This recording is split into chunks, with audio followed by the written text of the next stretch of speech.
because the World Cup's on its way, Transfermarkt has got a huge amount of content across all three of our English domains and many, many other languages.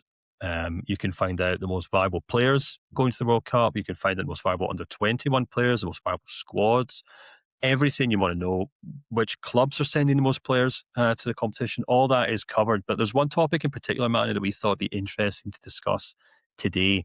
And that is which MVPs need to have a good World Cup after having pretty poor seasons at club level. And I'll throw this up on the screen now for people who are watching this, but we've actually ranked the most valuable players, and how we've decided how a player's had a bad season is based on how much market value they've lost in the last 12 months, or of course over the course of the season.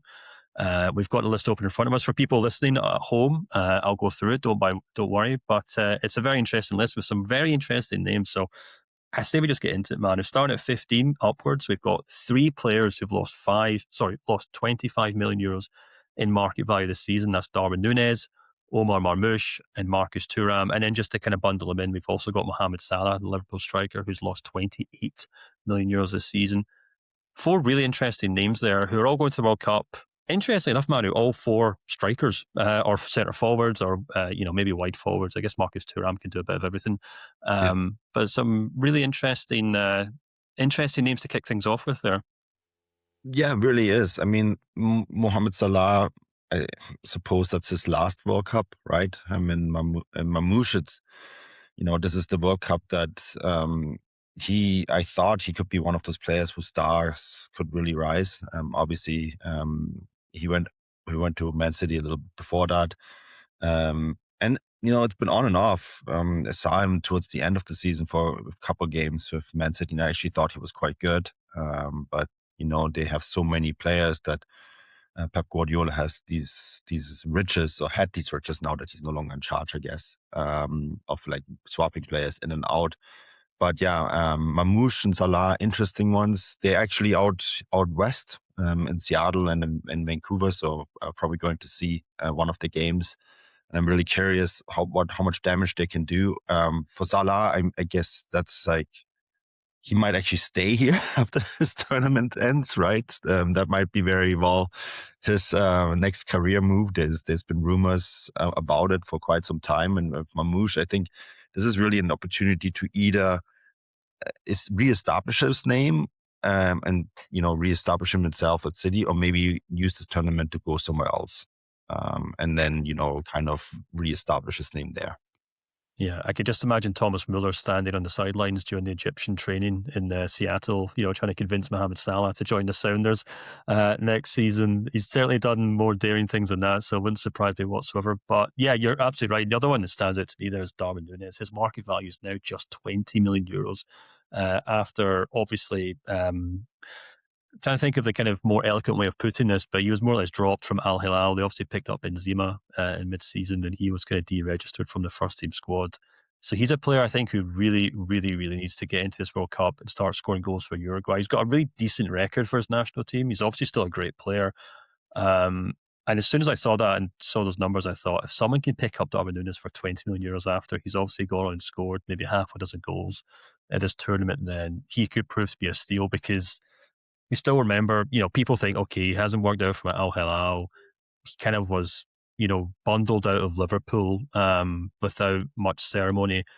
I think we forget just how impressive he was in Portugal before all that, and he really was an outstanding centre forward. So I'm still a bit of a card-carrying Núñez fan, so I'll hold on to that one for now. Moving up the list, Manu, we've got 4 players who've lost 30 million euros in market value who also need to have good seasons. And again, some really interesting names here. The Spanish duo, Gavi and Nico Williams, Argentinian midfielder Alexis McAllister, and perhaps one of the biggest names on the list here, Vinicius Jr for Brazil, who's lost 30 million euros and seen his market value drop to 140 million euros. I think you could make a case that all 4 of these players need to have a really strong World Cup, Manu. Gavi obviously missed almost the whole season for injury at Barcelona. He's almost kind of like the forgotten man at Barcelona since since Pedri's came back. I remember we had Ivan Fuente on the show a few weeks ago talking about the rise of Fermin Lopez, who's really kind of stepped into the fold there. Nico Williams, I mean, can you remember after the Euros that he was the kind of most sought after player in the world? Yeah. And he's kind of fallen by the wayside there.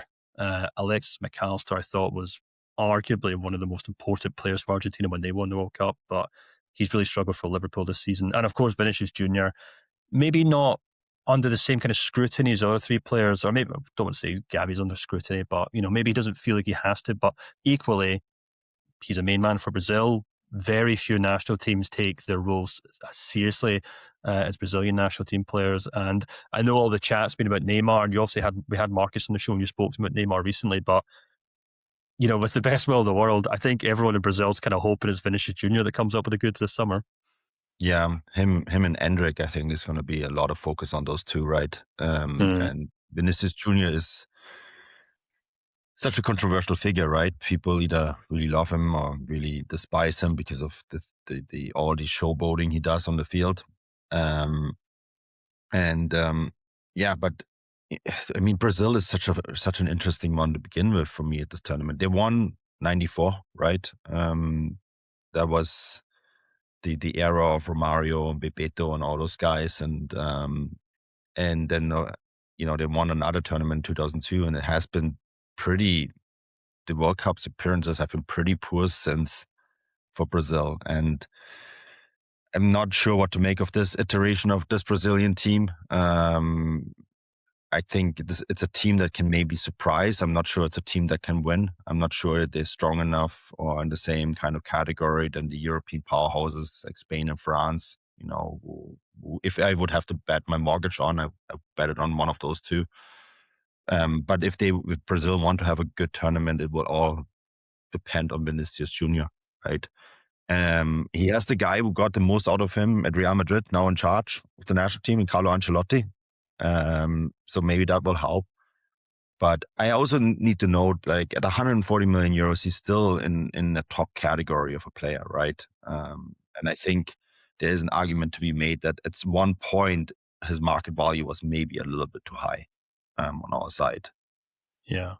I think the point you made there, you took the words right out of my mouth there in terms of Ancelotti, because you look at that Brazil squad and the potential starting 11, and don't get me wrong, there's still some world-class players there. Brazil will always have top-tier players, but there's a lot of kind of domestic players also in that lineup. And I totally agree with you. On paper, it might be one of the weakest Brazilian squads going to World Cup in my lifetime, but it might also be one of the most functional ones if those so-called lesser-known players are brought into the team to facilitate the likes of Vinicius Jr., and it'll be interesting to see off the back of a Real Madrid season where things just haven't gone to plan for him or Real Madrid, if he can prove with Brazil, no, actually, I am a team player. I work well in a system. It's just that Real Madrid have had the wrong system.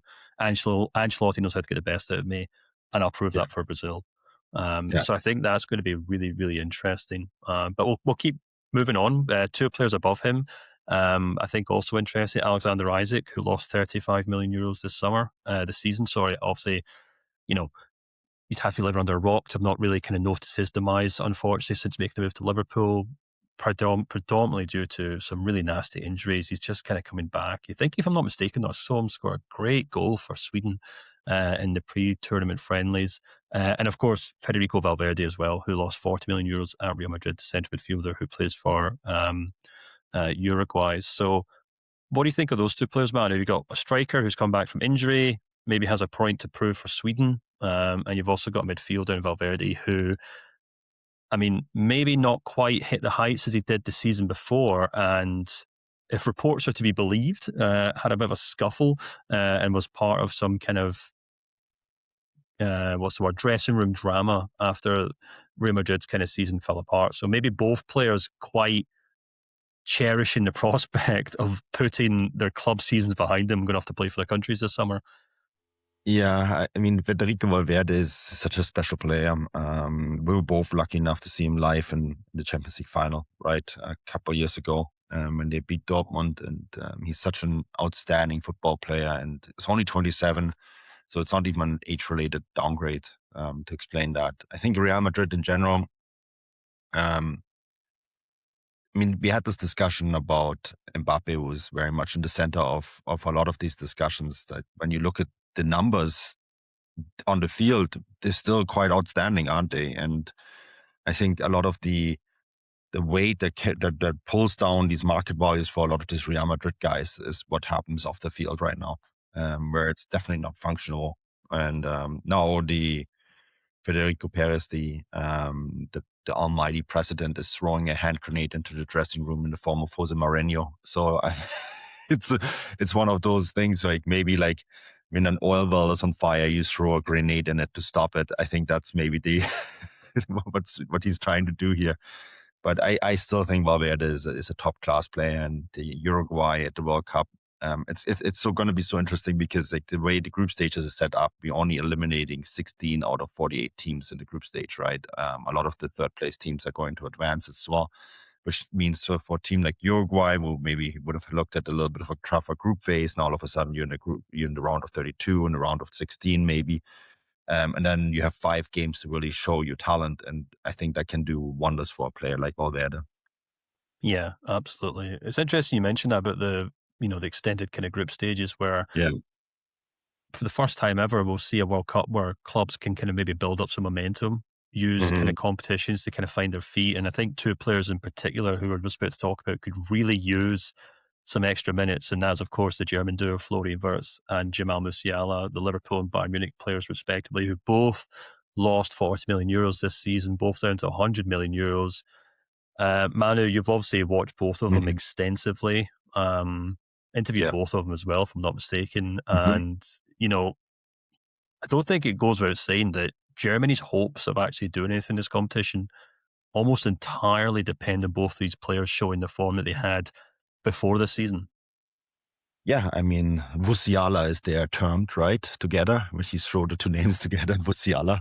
Yeah, and you're 100% correct. I think whether there's optimism or pessimism in the Germany camp is entirely dependent on the form of Jamal Musiala and Florian Wirtz. Wirtz a little bit, I watched the build-up games ahead of this World Cup. Wirtz looked better than Musiala, even though Musiala scored against Finland. I thought Musiala in particular in the USA game, he still lacked, there's these moments that he used to have when there was 3 guys in front of him, he would just go through them. And now he just doesn't seem to trust his body to actually go through the motion. That's probably still an after effect of the severe injury he suffered at the Club World Cup last summer. And then, was out for a very long time with this complicated ankle injury. And they say it takes about the same amount of time that you were out, or half the amount of time that you were out, to regain your form. And so someone on German television did the calculation that would be the game against Curacao that he should be hitting his form again. And maybe it's going to happen. And maybe an opponent like Curacao in the first World Cup game is perfect for both of these guys to regain their form. And then I have to really stress this. Wirtz has been really good for Germany. He hasn't really been the issue. There was a game against Switzerland in March where he was just outstanding, right? He was the best player on the field and it wasn't even close. And Germany actually have been in good form, period, as well. They've now won 9 games in a row, which is something that I think is really important for them because, in previous tournaments, they've gone into tournaments in bad form. But if they want to have a really deep run, it will depend on both of these 2 guys being in top form, especially because Leonard Carl is out, right? So, yeah, it's a big tournament for both of them, for sure. Yeah, in very different ways, isn't it? Obviously, Musiala come back from injury, Florian Wirtz just maybe looking for some confidence. But as you said, that first game, you can see both of them scoring a couple of goals and suddenly looking back for their old selves. It'll be very, very interesting to see how they do. Just above them, 2 England players, Bukayo Saka, who lost 40 million euros, and Jude Bellingham, who's lost 50 million euros in market value this season at Real Madrid.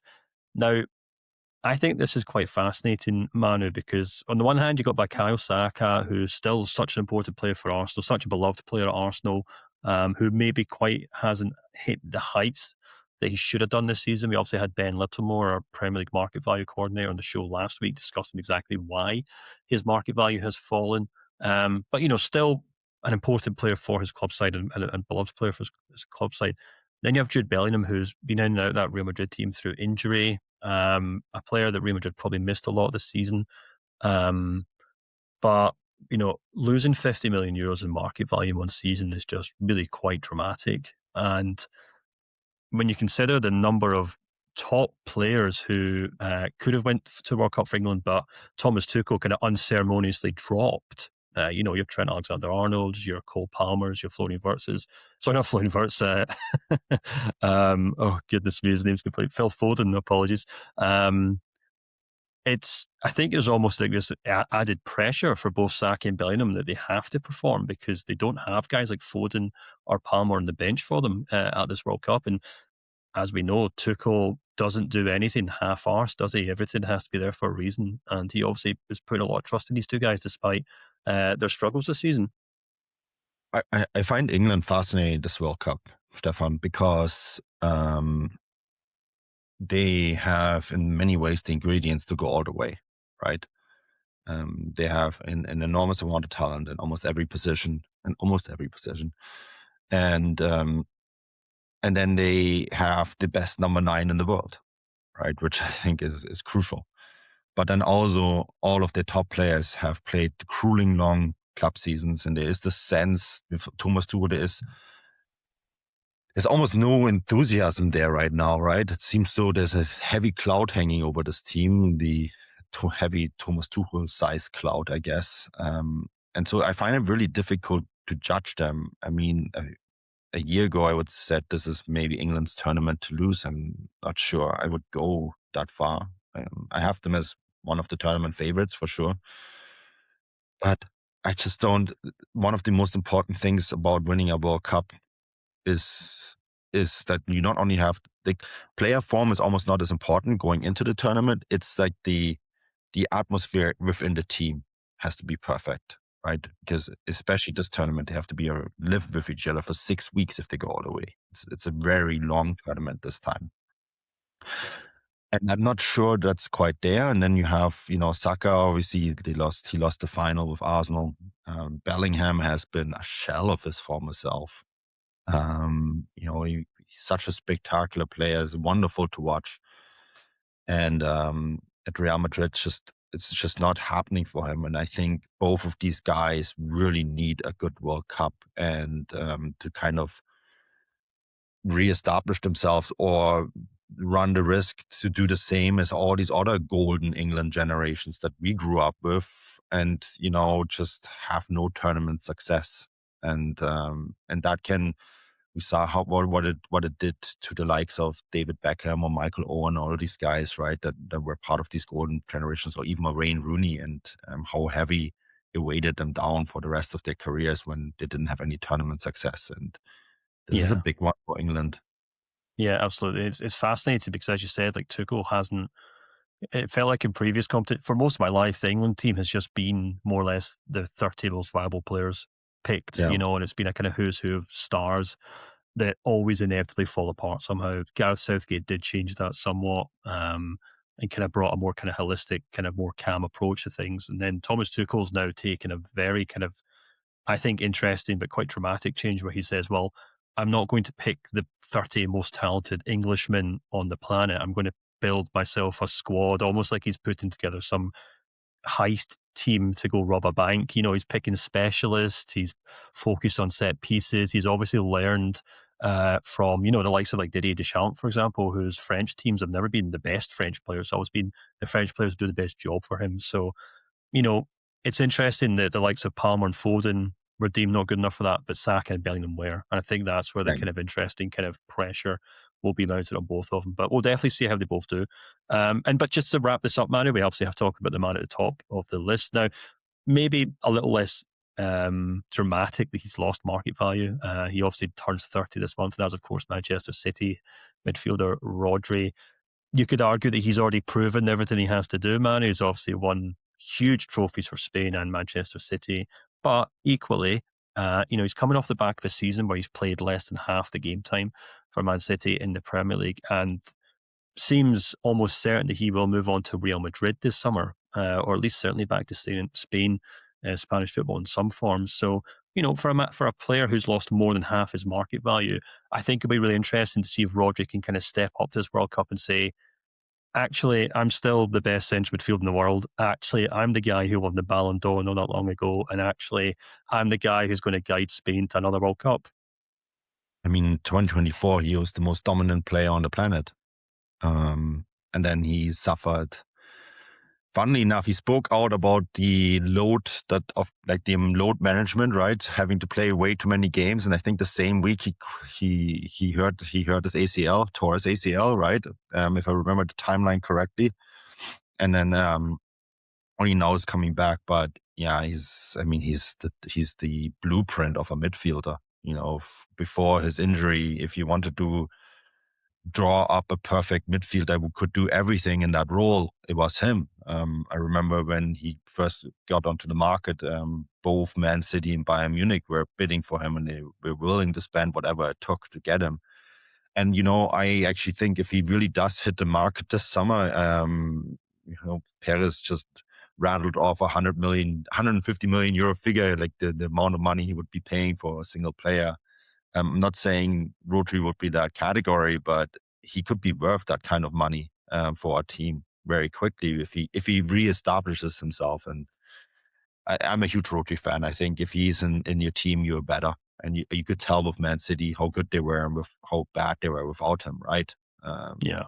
And I could very easily see him, like I said, guiding Spain to the World Cup and then fitting in very easily to Jose Mourinho's dream or his concept of Real Madrid next season. That's a scary thought. Well, we'll certainly cross that bridge when it comes. But